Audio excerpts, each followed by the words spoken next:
I'm Kehler, your Heritage Hipster guide. Today we're going to visit the SS Sicamous on Lakeshore Drive in Penticton. The SS Sicamous is a steam-powered sternwheeler that was known as the Queen of the Okanagan. She wasn't the only sternwheeler on the lake, but she was the biggest. She was built in 1913 and launched in May of 1914. As of today, she is 99 years old. In 2014, she will celebrate 100 years. That's pretty old. There's lots to see on the boat itself, and there's a whole bunch of new displays that have just been put in. Let's go check it out. This is Randy Manuel.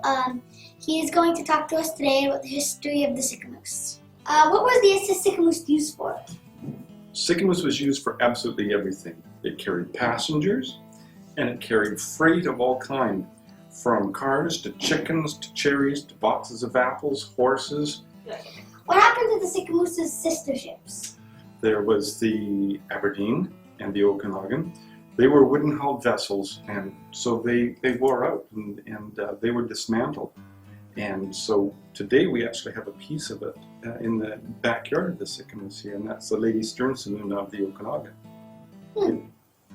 The engines would get sold off, and the big boilers and those other pieces of equipment would be sold to local canneries and sawmills because they used steam equipment and they could modify those engines to help run the sawmills. That's very interesting.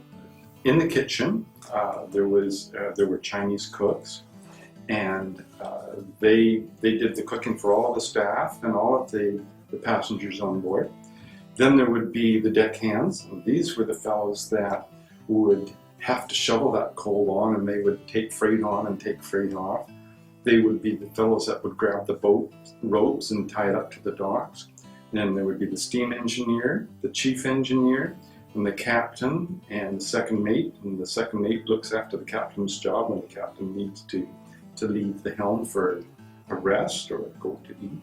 So there were lots of people on board. And including a fellow called the purser. He's the fellow that you bought the ticket from.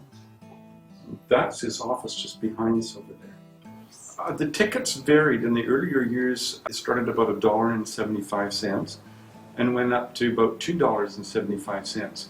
How long did it take to get from Vernon to Penticton?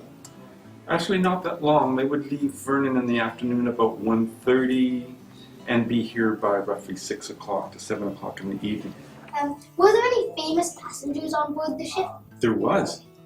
King Edward VII, when he was the Prince of Wales, came here and he rode on the ship in, I believe it's October 1919. And he had stopped up at the Penticton High School and he had visited all of the students there. Then he walked down Main Street and got on board the ship, and they went up the lake for the whole day visiting people up and down the lake. And they came back at night and they had a great big dance here for everybody in town. What made the SS Sicamous stop running? Economics. By the middle 1930s, there was a highway along the west shore of the lake to be able to go up as far as West Bank where you could catch the ferry. The trains were more efficient. You could drive and truck places a lot faster than you could by boat. So that was really the demise of the big ships. Thank you, Randy, for all the information. It was very interesting, and I very much look forward to exploring the ship. You'll have a lot of fun.